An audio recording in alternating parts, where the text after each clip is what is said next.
fiction, science fiction, horror, fantasy, crime, LGBT, thriller. You have now entered the House of Mystery with your hosts, Eric Shapiro, David North Martino, John Copenhaver, and Al Warren. Heard on KCAA 106.5 FM Los Angeles, 102.3 FM Riverside, and 105.0 AM Palm Springs. And joining us is author Patrick M. Annandale. Thank you for being here. Thank you very much for having me on your show.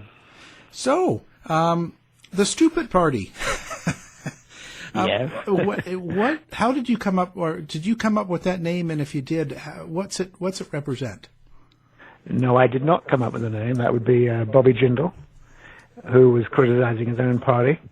And the moment he said it, everybody realized, my God, he probably shouldn't have said it, but he's touched on a truth. And therefore, I decided, I used that title, that name, because I wanted to explore that truth further. The truth being, obviously, the eradication of critical thinking, which has gone down precipitously, especially since the year 2000.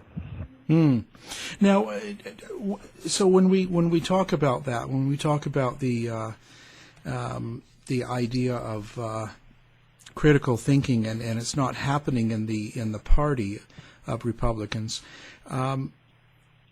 how do people become manipulated so easily on such clear logic and clear simple facts of things, but yet they don't follow it? I think that it started off fairly slowly with obviously Fox News and Steve Bannon and all the rest. But what's really, I think, made it rise exponentially is that we as the human race, we as people, American voters, don't really have an immunity to some of the new measures being taken to manipulate us, and that would be new forms of social media that have exploded, foreign agents taking advantage of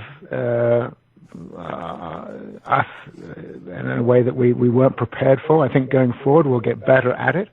Hopefully getting forward, we're beginning to learn the importance of fact-checking. I mean, especially people, not so much Trump voters, obviously, they haven't got close to figuring this out yet. But it's going to become really important for society to, take measures to make sure that news is more accurate and that people start respecting professional journalists to a slightly larger extent, and that not anybody with a keyboard and a bit of financing and an idea should necessarily be listened to as gospel. Yeah, that seems to be a big problem. It used to be if you were on a network or part of a strong news organization, you were respected somewhat. But now the more involved you are, the less respected you are.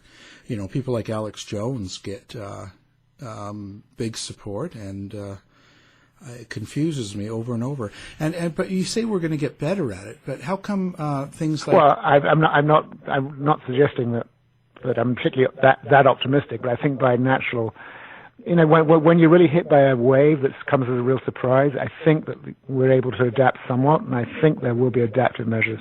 And I think people will start stressing and teaching what fact research is all about and how you do it. And I think this is going to become really important.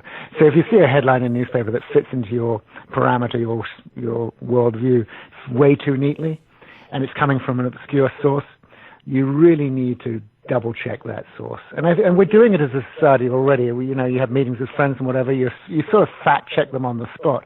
So you sort of already in your personal life, you're getting a bit more careful before you spill a number or you spill a supposed fact, because somebody can come right back at you that moment. So you tend to, people already around me and myself included, you always say, look, this is what I believe. I may have gotten it slightly wrong, but this is what I read from this source.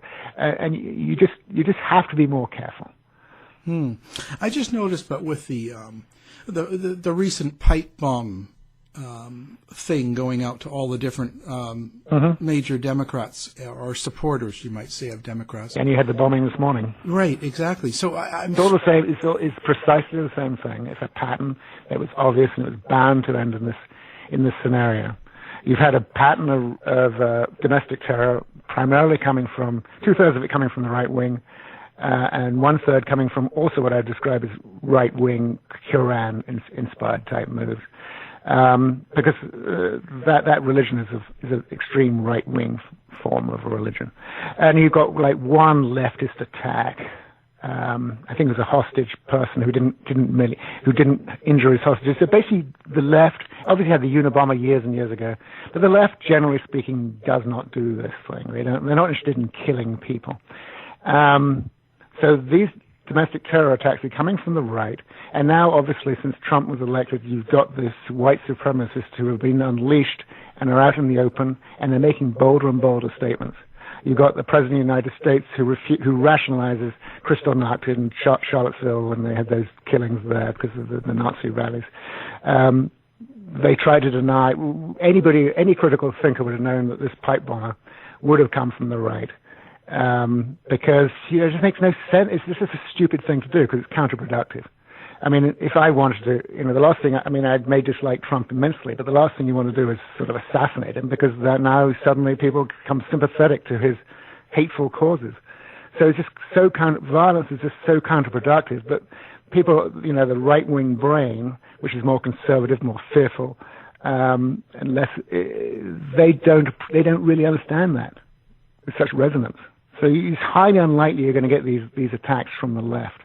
I think the left would have to be pushed even further than they're being pushed right now to engage in that type of thing. When they do commit violence in the past, which has been a long time, hasn't happened a lot. It's for animal rights or whatever it is. So this is a right-wing driven thing being exponentially increasing as a result of the rise of Trump. Yeah, but the thing is, when we were on air yesterday and things were coming down, right away, even one of my co-hosts and a lot of people that are on the right side, their first comments were things like, "Oh, it's just too easy. This is set up. A guy with a Trump van and." But they always say that. I mean, when you had the John Deere abortion, I think it was a bombing or killing, whatever it was, Colorado or whatever. They said he was a transgender leftist. Well, clearly this guy was they just made this up on the fly. The guy was a gun nut, a pro-lifer, fundamentalist, and that's always a very deadly position to be on because pro-lifers, if you're a fundamentalist about it, they're actually pro-death on so many levels, including increasing the number of abortions. As a result of their agenda. So they're always going to come up with, they just live in this conspiracy theory world where they can say whatever they want without any evidence. Obviously what they should have done with this guy is just wait a few hours before opining, because everybody who's opined on that guy since is now shown with tremendous clarity to be an idiot. Yeah. I just wonder how we can get people to not just jump into that conspiracy. False flags become very big in anytime something happens. Well, that's always the right-wing dream, false flags, and they'll go, and the right wing will actually try and do that. You have Project Veritas and all the rest, who will try and set people up. They may be trying to incite the left to violence, or they maybe commit violence pretending to be leftist. So you're going to get that false flag, but you're going to get it from the right. And the left is smart, being progressive, generally speaking, tend to be better critical thinkers, and it'd be pretty damn dumb of them to engage in that unless they're baited at such a level you can almost not blame them. So when you see fascists rally through your high street, it's very tough not to go down there and engage. And I think one probably should engage with a fascist rally in your high street. Well, yeah, it's just where people come from, and then with all of the fake news and that Donald Trump really promoted and sold that to a lot of people. So without listening, people automatically assume you're fake news. Yeah, and I think these people have got to ask themselves, how we've gotten to this position. And I think you've got to ask yourself, like, how did people become on the right become so massively ignorant? And I think people on the left need to stress this more. How come that 90% of Trump supporters still think that Obama increased their taxes? How do you think that 65% of Trump's supporters still think Iraq was behind 9/11? There are like endless statistics. I mean, only like 25. Well, I've forgotten the number now, but only 25% of Trump supporters believe in evolution. I may have misquoted that number, but I've got it on a blog I just put up today on my website, stupidpartyland.com. So you can see the numbers.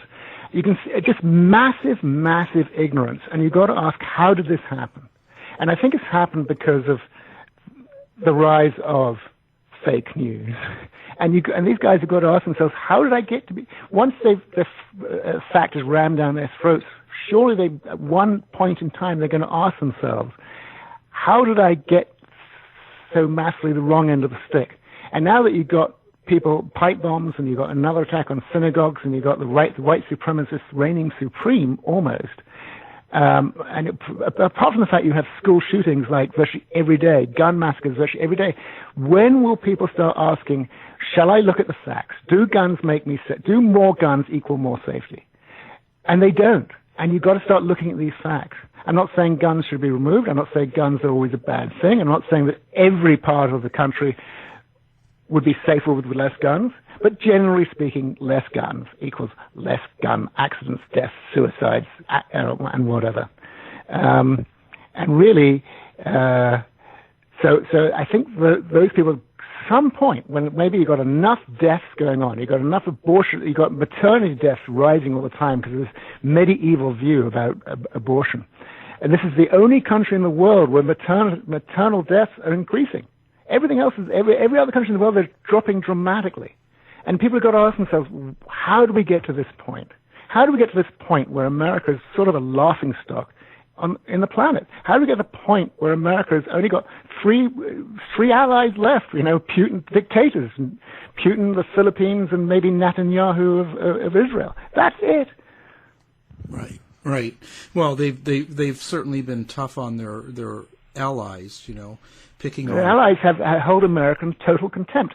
They'll carry on playing their part for the sake of global security for the time being, but America is held in contempt by every developed country in this planet. Yeah, it's terrible. And now we have to talk about then religion and how religion seems to be in control of the right and Trump. It seems to be very well. That's quite easy. Yeah, I'd love to explain it because it's so important. Obviously, the evangelicals specifically, 80% of them vote for Trump. It's the strongest voting bloc. And you cannot be a Trump supporter and a Christian. And I say that because what is a Christian? A Christian is a person who follows the teachings of Jesus Christ. Now, if you want to follow the teachings of the Old Testament, which just gives you a bit more leeway, you can certainly go join another religion. If you want a bit more leeway with violence and aggression, maybe your man is Muhammad. But Jesus himself clearly said, turn the other cheek, look after the sick, help the poor. And the one time he lost his temper was with the money changers. So the question is, how did Jesus get hijacked? By the church, not just by Americans, by the Catholic Church for a lot of it. And I've written a chapter about that in my book, Deliverance, explaining how Jesus got hijacked, how Christianity became misogynist. Because if you just go back to the New Testament, it's very, very simple. And these people, like Ted Cruz, like Mike Huckabee, like Pat Robertson, they are not Christians. God or Jesus does not speak through vile human beings. And how far does it go? Like, what's your thought on the Pope? I like the Pope. Okay. It's the first decent Pope the Catholic Church has had in living memory. He's trying to, right now, some of the New York bishops who are reactionary and awful are trying to bring him down with various sorts of sort of fake scandals. But the Pope it's not perfect. I mean, there's plenty in the Catholic Church is still patently absurd, like contraception. Again, it's being it's patently absurd. But the Pope has just done an awful lot to walk back Catholic dogma from being extreme to being far more practical, religion far more in touch with what Jesus Christ stood for. And remember, Jesus Christ, the New Testament, the Old Testament, was never pro-life. The Old Testament was pro-death. You didn't count as a person until you're like 1 month old. They didn't care. The Old Testament didn't care. And this notion about a grain of sand in a woman's uterus being more vital than the mother's health, her children's health, the health of American society, healthcare in general, people on death row, or people who are going to be executed, raging war, the fact that, or a pig at 3.5, who has got the same mental age as a 3.5-year-old being tortured throughout its life, that those life forms are less valid than a grain of sand in somebody's womb is outrageous. And but a lot of them, I hear this a lot being in the media about the belief of Trump, as in, God sent him. We're going to let God choose. Well, obviously, that's just people who are just, they got so many layers of delusion that they become, like an onion, as I explain in my book, and they've entered into an intellectual vegetative state. Well, it doesn't sound promising. Well, at some point, the amount, as their circular arguments shrink, the circle becomes ever shrinking, and the amount of people who will tolerate them, and their kids are going to eventually abandon these old fossils. In many cases, they're going to find their life becoming more lonely, more miserable, and more bitter. And if they're still believing in this notion of their dying breath that somehow Trump was anything to do with Christianity, then obviously there's no hope for anybody. Yeah, well, that's right. It doesn't sound promising. And I see a lot of the the religious freedom acts and stuff, and trying to make things slowly difficult or illegal, like gay marriage and abortion and things like that, and they're doing it for the religious freedom argument, right? But it's not religious freedom, because it's not representative of say the real Christian church. So Jesus, there may have been some stuff in the Old Testament about homosexuality, but the stuff in the New Testament is, if there is any, is extremely obscure. And one could also argue that Jesus himself probably would have been very tolerant of homosexuality. I mean, there's a band of 12 disciples, and most of them, only one or two had wives, and one of them at least was homophobic. But there was no evidence of Jesus himself being anti-homosexual or whatever. There's not one word about that. So it's not it's not a Christian value. And people who use the Old Testament God, they basically what they're saying, I can believe anything I want, because you can interpret anything you want from the Old Testament. And maybe, I don't know, I haven't studied the Quran. Maybe that's the same problem with the Quran. I don't know. The ability to interpret so that, God is speaking to me, therefore I can really say whatever I want. It's like Judge Moore saying that he as a judge, saying God's law is more important than the laws of the land. But God's law, if you believe in the Old Testament, can be anything you want it to be. Right. Are we getting so is the Republican Party really becoming a religion party? Well, that's all they've got. I mean, it's been stated for decades. I mean, Hillary took a hit for it, and I think Obama may have implied it too. They've got their guns and their Bible. I mean, how do you get people to vote against their economic interests? How do you get Trump voters to vote against health care, to vote against Medicare, to vote against increasing the minimum wage? How to vote for tax cuts for the wealthy, knowing that will create a deficit that will then have to be repaid by reducing benefits? How do you get people to think along those lines if you're not inciting their bigotry, racism, or fear? I mean, if you take the issue of immigration, it's very simple. Whose fault is immigration as a problem? It would be the Republican Party's fault. Because if you're against immigration, the solution is actually very simple. And I'm not saying one way or the other, but you've got to stop major companies from hiring illegal people. Now, the USS Chamber of Commerce, which is a Republican organ, is all for cheap labor and all for cheap foreign labor. But on the other hand, they also fund the congressmen. They fund their campaigns, but they get the congressmen to blame the very same people they're happy to have into the country to create cheap labor for their products.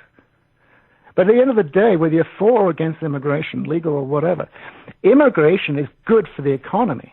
And I'm not sure many the U.S. Chamber of Commerce understands that. The Republican Party would never admit that because they want their cake and eat it. They want the cheap labor, but they want to blame the immigrants for coming to the country so that they can hide from all the other things they're doing wrong. Right, and with the new caravan, as they market so well right now, that it's coming to get us. Yeah, maybe, I'm really following the story. If you're fearful of the caravan of foreigners, I'm not saying what the answer is. I haven't really studied the issue. I find it rather boring, to be honest. But if that's causing you fear, there's something you got a very conservative brain, which is designed to be fearful. So fearful for yourself. The conservatives are fearful for the individual. Progressives are more fearful for the group. They're more interested in protecting the group. So it's a less selfish type of fear. But the conservative and the progressive brain are scientifically proven to be different. But to be fearful of this caravan of people coming to this country is just pathetic. Yeah. And so how did it become like, the Trump versus Clinton, but it was more about the scandals, like, the way they made Clinton sound like lock her up and she's done all of these atrocious things. And they still go on about her killing rich, but I just can't keep up with those nonsense. But here's the thing. I think the Republican Congress, since around 2000 at least, and has spent about $100 million investigating the Clintons for all these conspiracies. And they've come up with nothing. And then of course every presidential candidate who would have run against her, whether it be John McCain or in 2012 I thought it was Mitt Romney or whatever, and Obama himself. If there was merit to any of these things, they have all the resources of the party, all the finances to explore that and bring down a candidate. So the combination of the Congress with taxpayer funds wasting $100 million cannot come up with anything concrete. You've got to just give it up. The notion of her foundation being corrupt in any way, there are organizations that study charities. And if there's anything fundamentally wrong with that charity, that's why you have rating agencies to watchdogs to keep an eye on charities to make sure they're doing charitable stuff like they say. Their foundation gets A-rated from all of those watchdogs. There is nothing wrong with the foundation. The fact that wealthy people gave the foundation money is not a scandal. Well, now, what drew you to write this book and to do this website, Stupid Party Land? Because I knew that we were really screwed, or America was really screwed. Because I went down to in the 2004 election, I had figured out mathematically that the place to be was Cleveland, Ohio. So that's where I spent the last week up until that election. But I wasn't the only person that figured that out. Karl Rove had figured it out with Ken Blackwell, the Ohio Secretary of State, and they had visited Cleveland just 2 or 3 days prior to the election and realized that was the pivotal place to be. And what they had done was they'd made it far more difficult for minorities to vote. They'd reduced voting machines and changed voting locations. It's made it confusing and all that. And then probably started talking about other things like criminal records and all the rest, which you're still allowed to vote in most cases if you have most types of criminal record. So they did everything they could to destroy the system. And I was there that night, on election night, in Cleveland. And it was pouring with rain. And even though people were highly motivated, I've watched people stand in line for hours and then finally just give up and go home because they got problems in these minority areas. They got eviction notices in their homes. They got kids probably, if they're left unattended too long, maybe doing bad things, already doing bad things. They got a lot to handle, maybe a lot of single mothers or whatever. And they can't afford to spend 4 or 5 hours on a rainy night. And I just saw droves of people leaving those lines. And somehow Kerry lost that Ohio election, even though he was, by all polls, including exit polls, he was significantly up. And by the way, exit polls are very rarely wrong. Yeah, it's kind of a crazy situation.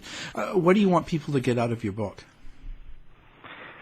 Well, first of all, I want them to realize that really, I think that the Stupid Party itself has very little left going for it.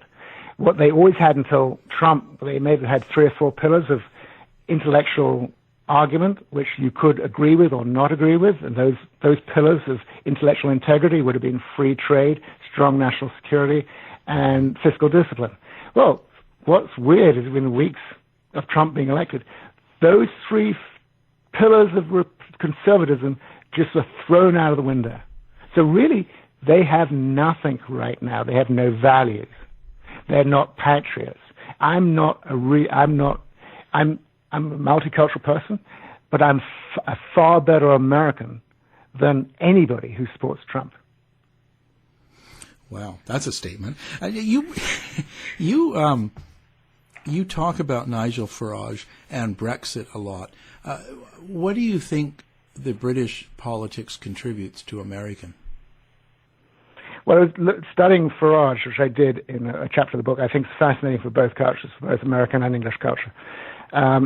But what I think that Farage himself, and I don't think English people realize this, and they certainly don't understand his activities in the United States. So what really fascinated me, why would an English politician go and campaign for Roy Moore, who was at that time was not even endorsed by Donald Trump? What would make that happen? Well, it turned out by doing research, it was Steve Bannon who probably pressured him to do it and all the rest. But so Nigel Farage himself would have been a huge fan of an English politician in the 1960s called Enoch Powell, who was basically, at the time, was fairly respected, but he sort of became a bit of an extremist on immigration and became a bit fascist. And clearly, Nigel Farage wants that strong anti-immigration stance. And remember, immigration in England is a slightly different problem. It's a significantly different problem from immigration in the United States. There's 2 different types of issues, and there's more real fear of ISIS-type people coming in the country. And obviously, there are numerous terror cells in the United States, and I think there are probably very few numerous terror cells in the UK, and very few terror cells in the US. So Europe and England is way more exposed to Islamic fundamentalism than the Americans are. But Farage is very interesting because what's so scary about him from my perspective, he's allowing the American right, the American hate, to infiltrate into the British society. And he's doing it at the funding of this billionaire person who's really more responsible for Trump's rise, this guy called Robert Mercer, who's a billionaire living on Long Island, who really just wants to rip up government, just make the government as ineffective and as useless as possible. So everybody just hates government, and he wants to bring down the whole notion of government. So it's Robert Mercer financing people like the Brexit campaign, helping Nigel Farage, breaking the UK election laws by the amount of money they spend promoting their stuff. So Brexit is a sort of echo effect of Trumpism, and it's very, very sad what's happening to Great Britain now. I think the Brexit thing will probably be delayed to such an extent that maybe it won't happen. Who knows? But obviously, one does not want Brexit from an economic point of view. Europe doesn't want it. England shouldn't want it, but there's now this massive confusion. But the linchpin behind all of that was Nigel Farage, who's unleashed through, like I call a parallel universe portal. He's unleashed this right-wing, American right-wing nonsense into English culture. And it's very sad, because there's so many things English people don't have to worry about. We don't really have to worry about rigged elections. We don't have to worry about pro-life polarization. We don't have to worry about voter suppression, and stuff like that, and gerrymandering. We don't have these issues, and we don't. A British MP is answerable to his constituents. He'll list his constituents. A U.S. congressperson is not remotely interested in the opinions of their constituents. They're only interested in meeting the agenda of the people who finance their campaigns. American congressmen have to spend 5.5 hours every day raising money. So of course they don't give a damn about what their constituents actually want. They don't listen to them, but they tell them what to think. And that's why you have so much irrational stupidity in American politics. Yeah, I just don't know where it's going. And you don't know politically. Well, okay, so where it's going is not good, and that's why I wrote this book, because I have found maybe an escape hatch. And the way you know it's not going good, you just look at one graph. You just look at something called income discrepancy trends. I'm not complaining about income discrepancy. I'm a capitalist. But you look at income discrepancy trends and how they've been going for the last 30 or 40 years, and then translate that, project it forward to the next 30 or 40 years. What does that mean if that's allowed to continue? A lot of people already argue America is no longer a democracy but an oligarchy. And they're probably correct. Now, as you get more and more money and more political power and fewer hands, you will get an oligarchy turning into a fascist state. That's the trend. Now, is there an opposing trend? There's some good stuff happening as well, which I discuss in my book. And without giving the game away, a lot of it is by looking at the wealthiest Americans in 1985 and how they got their money, compare that with the wealthiest Americans today, and see what the trends will be over the next 2025. And you'll find some stunning numbers, but you'll find the really bad old fossil guys, the Koch brothers and Eagles of this world, people who made their money out of polluting the planet or gaming or real estate or whatever it is. That's changing massively. So instead of having 85% of the power, they're going to have, and the money, they're going to have 15% of the money. And money in American politics ultimately always wins. So you're going to have to use money to save American democracy. I don't see the American voter, who's now beaten into sort of state of semi-unconsciousness, I just don't see them having the willpower to do what's absolutely necessary. And one of the most fundamental things they have to do is start removing money from politics. And by the way, my book does mention, and it's not the solution, but it's not how we're going to get out of this, but it does have something called the Smart Party agenda. And even though there might be people listening to you who are furious at what I'm saying, my Smart Party agenda would attract the support of 80% of the American people. It's not a polarizing agenda. We all know this. We all sort of know what we want. We have to ask why we're not getting it. Why is Congress not responding to the fact that 80% of the people want this, this, and this? Because it's not a democracy. They're not interested in the views of the population. Yeah, and you describe a lot of times Americans as onions. Well, I don't like. Maybe I did by accident. Yeah. What I meant to say, and if I've said just Americans onions, that's not what I don't think I did say that. What I'm saying is that Homo sapiens are like onions, and I had to wonder how come. And how clearly we're not wise. We're running to our own doom. Mankind, most scientists would probably believe Stephen Hawking in believing that we have a 50-50 chance of surviving the next 100 years through our own self-made destruction. So how come the human race can be so unwise? Some things are really simple, like overfishing fish. I mean, why would you do that? Yeah, it's so counterproductive. So I've studied why Homo sapiens have become the way they've become. And that goes back, you have to go back to the history of mankind, you have to go back hundreds of thousands of years to begin to understand. But it's obviously a lot of it's to do with the belief in myth. And it was myth that allowed us to act in units that are greater than 150. And that's how we overcame the Neanderthals, who were actually just as smart, better adapted to the climate. They were stronger physically and all the rest, but because of our belief in Homo sapiens' belief in myth, we were able to become the dominant species. So, and then Americans, I think, has gotten particularly bad because, you've got this bastardization of religion to an absurd amount, and you've now got just far probably more fake news in America than any other country. If you watch Fox News in England, it wouldn't be bad. Remember, Rupert Murdoch made his money in England by showing tits on newspapers. He made his money in America by coming up with fake news. Yeah, but people like in politics and like people like Kellyanne Conway and that it's inexcusable. She's inexcusable. I mean, this is inexcusable for a woman at that position to be so supportive of what is now a highly misogynistic administration and Supreme Court. So the Supreme Court, Donald Trump making fun of the accuser of Kavanaugh. Mm-hmm. How does that influence? How does that influence his party? That's what's confusing to me.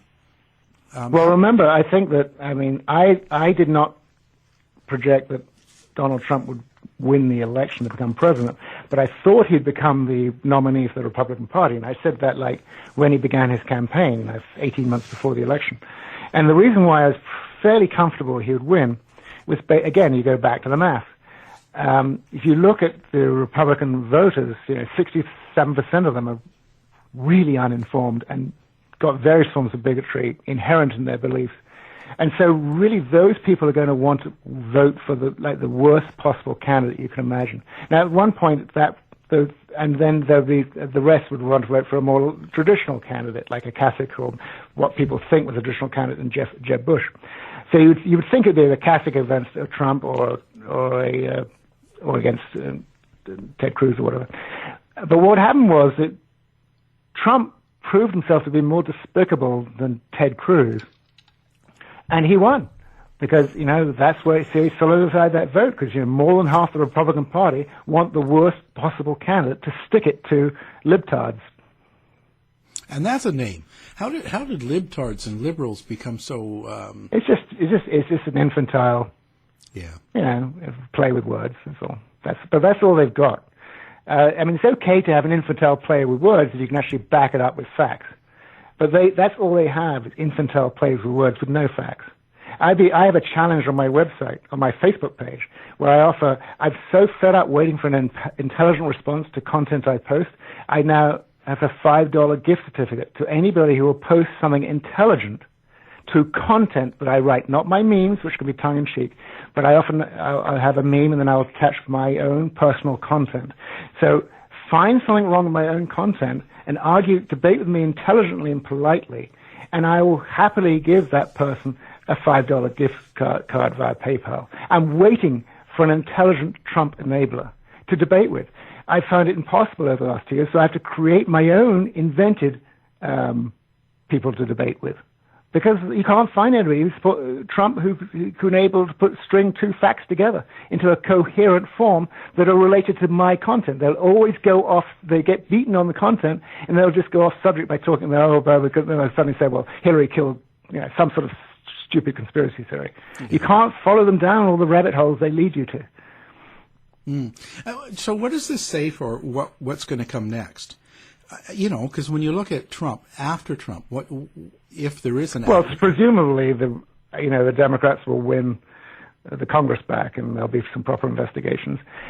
There's no doubt in my mind that the Trump organization is a criminal organization. The New York Times just the other day revealed, properly sourced, that they basically stole $400 million of taxpayer money.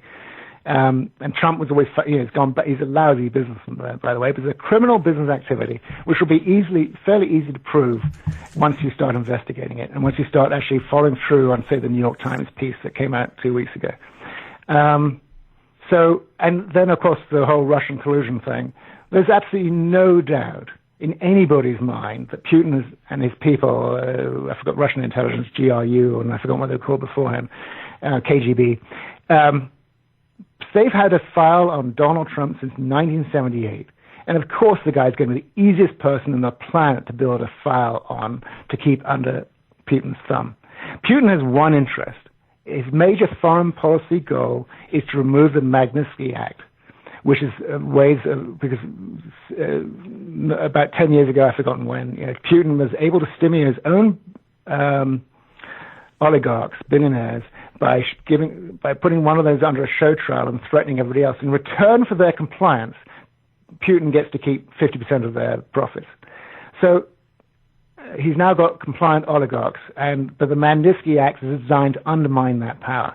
And that's what's driving Putin mad. So whenever you hear these euphemisms for childcare, whatever it is, adoptions and all the rest, it's actually Putin's people trying to get rid of the Magnitsky Act. And to show you how important that act is, in a stunning vote, like 98 senators out of 100 voted to strengthen the Magnitsky Act. The only people who didn't do it would have been Bernie Sanders, but evident, and for some obscure reason about protecting the Iran deal, so it was a legitimate reason in his mind, and Rand Paul, who doesn't believe, he's a libertarian, sort of a rather juvenile Ayn Randist. But you basically had unanimity in the Senate.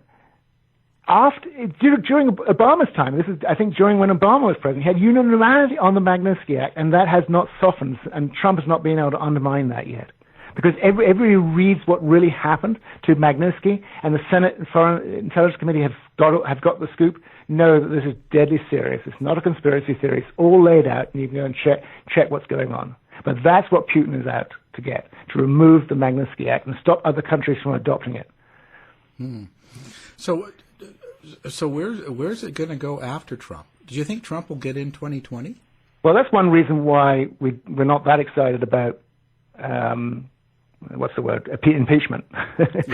Because you just get Pence, who's as dumb as a doorpost and a religious fanatic, but a fake Christian. So I don't think that's good, because he has the looks. He has the camera, he has the looks. He can be quiet and appear to be a reasonable guy. He's a professional talk radio host, so he knows how to spin a yarn. So he would have been far more convincing in unfolding Trump's agenda than Trump himself. So the thought of him being in charge is just as scary. But if Trump goes down with collusion and whatever, which I think is likely in some shape or form, Pence is definitely implicated too. Pence has been lying about some of these things as well. He was more familiar about this stuff than he's letting on to. So what happens after that, I don't know. But do I think he's going to win the 2020 election? Yeah, people are talking about that. That's just like a true nightmare unfolding. And I keep asking Americans as well, you look, it's not like we're not warned in every single dystopian movie you ever get to see, every single book written about the future societies, whether it's science fiction, Star Trek, or whatever it is. The hero, the good guy, is never a nascent Nazi trying to eradicate minorities and women or whatever. There's not a single story of the hero of the piece in a dystopian novel saving mankind being a Trump-type person. It just doesn't happen. It's not going to happen. It can't happen because they are the problem. Yeah, it's hard to get his followers to realize what they're buying into. Well, they're being forced to look at themselves in the mirror right now, today, as you got a massacre in I think it's Illinois with the synagogue, which is a pattern.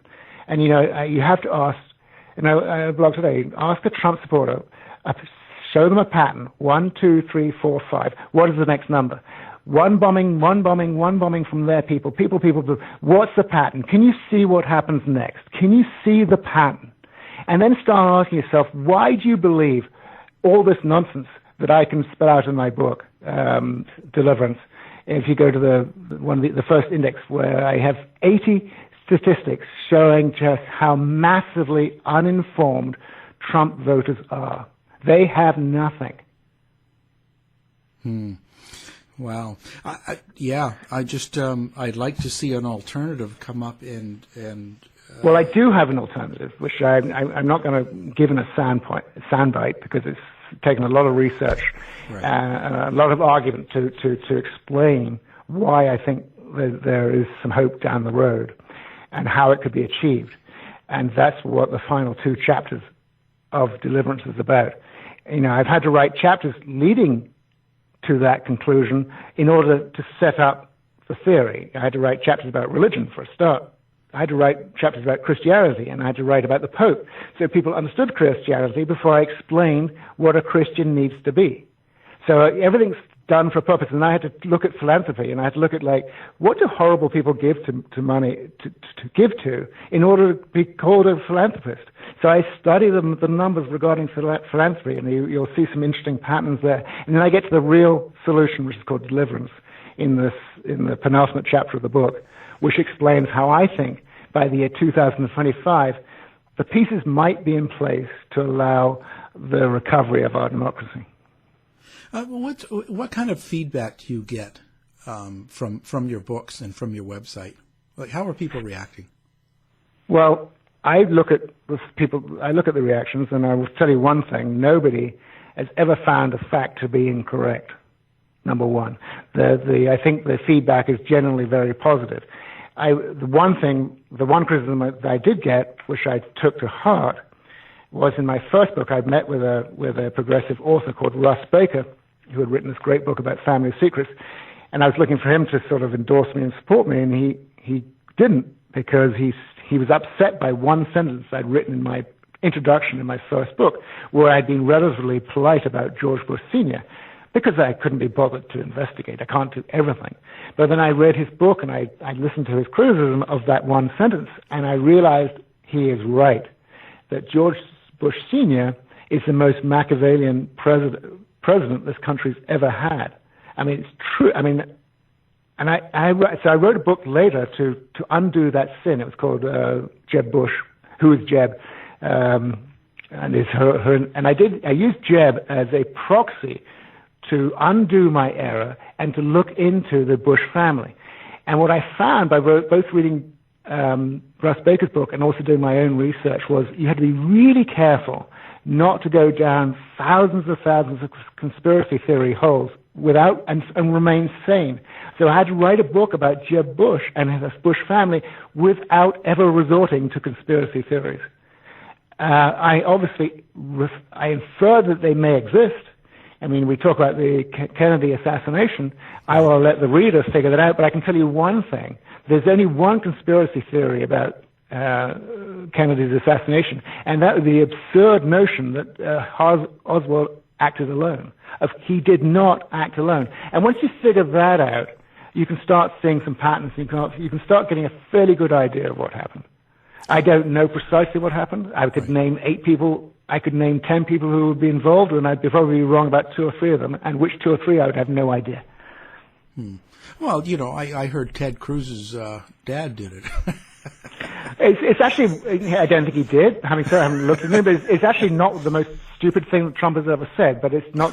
But yet, you should never say something like that unless you can really back it up. Yeah. It's just that just is typical. But there is some notion of the CIA cooperating with people from Cuba at that time. Yeah. Well, you're a very interesting guest. It's been a great discovery to find you. Now, let's talk about how people can get, we're going to have your books and website linked to the ours as well, so people can just follow us on the website or listen to the show that way. Just click on, and you'll see all the books, and you can just one-click shop. But what is your website, and name your books for listeners so they understand what you have. Okay, so the website is stupidpartyland.com. And the books are Stupid Party Math v. Myth, investigating the forces destroying American democracy. And then that was meant to be it. And then by accident, I found myself forced to write the Jeb Bush book. And then I thought, not long ago, 2 years ago, I'd written so much material in my blogs, and I was worried about the first book becoming a bit long in the tooth or less relevant. So to make those other 2 books relevant, I wanted to create this trilogy, which really explains the path America's been on from 1948, maybe even before, through to 2025, so that the books remain sort of fresh and poignant with a story arc that covers probably everything you need to know about the Republican Party. And that final book is called Deliverance from Stupid Party Land, How to Eradicate the Destructive Forces Destroying American Democracy. Wow. Amazing. Again, this has been great. I've really enjoyed having you. And our guest has been Patrick Andendall. And stupidpartyland.com is his website. Like I said, everything will be up on our website. Thanks for talking to me. Well, thank you very much for allowing me to voice some of my thoughts today of all days, which is sort of a culmination of a lot of things that I've been talking about. To find out more about our show, guests, or to listen to past shows from our archive, please go to www.houseofmysteryradio.com. Show's over for now. Was it as good for you as it was for me? Well, good night. This has been a production of Something Weird Media. I'll be back.